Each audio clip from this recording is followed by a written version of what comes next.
The state of California now set for a recall. Yes, we got word that the California Secretary of State announced the effort to recall Governor Gavin Newsom surpassed the number of verified signatures needed to reach the ballot. The latest unofficial count had more than 1.7 million Californians signing on. A recall election seems likely. Newsom would be now the only the second governor in that state's history to face such an election. And joining us now is one of the candidates hoping to unseat Governor Newsom, former mayor of San Diego, Republican Kevin Faulconer. Welcome to GMA 3. Thank you for being with us. And first of all, just tell us why you believe Governor Newsom should in fact be recalled and why you believe you're the person to take his job.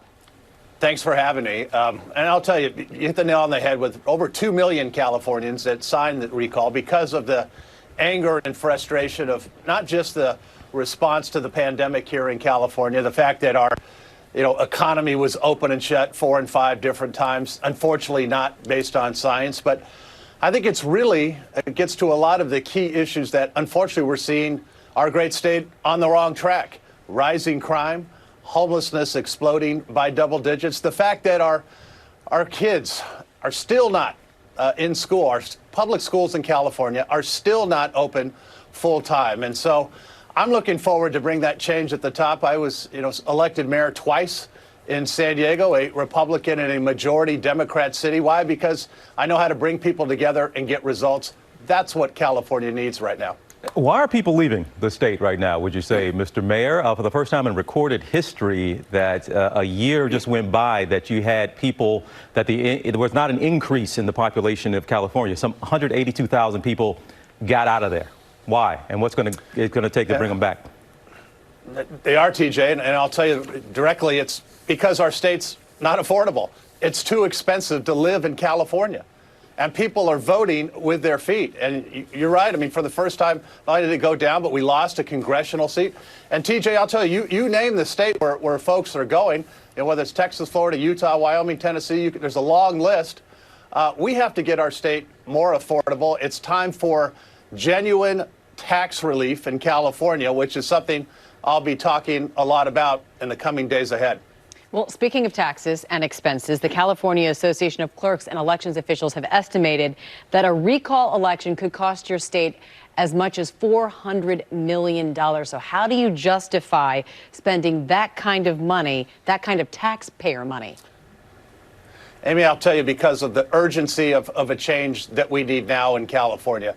And you contrast that number with $30 billion that went out in fraud this year alone in California. $30 billion fraudulently that went out, many folks and prisoners and others. That's the type of incompetence and ineptitude the Californians have had it with. And so that's why, as I've said, you've seen so many Californians sign that recall petition. And by the way, it's Democrats, it's independents, and Republicans who want a change at the top and want to get our state actually back and functioning again. And I'll say it again because it's such a hot issue out here in California. We need to get our public schools fully reopened. And I say that not just as a candidate for governor, but as a dad with 2 kids in public school who realize they need to be in school, in the classroom, full time.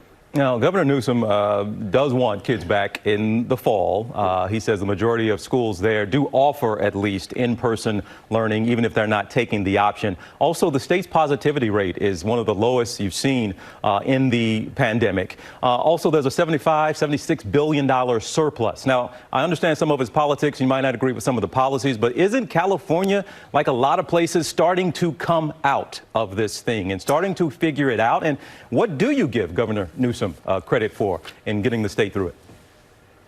Well, I will tell you, TJ, what I think Californians want is they want a steady hand actually on the ship, which we haven't had. We've had so many changes up and down, changing metrics in California, a color-coded system, a different tier system, open and closed. And I've said, pretty outspokenly, we have to save lives, but we also have to save livelihoods. And I think that's been the missing ingredient and quotient out here in California. And again, when we talk about affordability, when we talk about quality of life, the fact that homelessness, which is really one of the #1 issues in California, is exploding by double digits in virtually every city. And yet in San Diego, we were able to take the firm yet compassionate action to get folks off the street. We reduced homelessness by double digits. That's the type of leadership that I'm talking about. By the way, this is not partisanship. This is about leadership. And I think that's why Californians are so hungry to end one-party rule that we've had in our state for a decade. It's time for a competition of ideas. It's time to have somebody who can come in, who can work with Democrats, independents, and Republicans and say, not only are we going to get you back to work, but we're going to help clean up California and really lead a comeback. Candidate for governor of California, Kevin Faulconer, thank you so much for your time today. We appreciate it. Amy, thank you.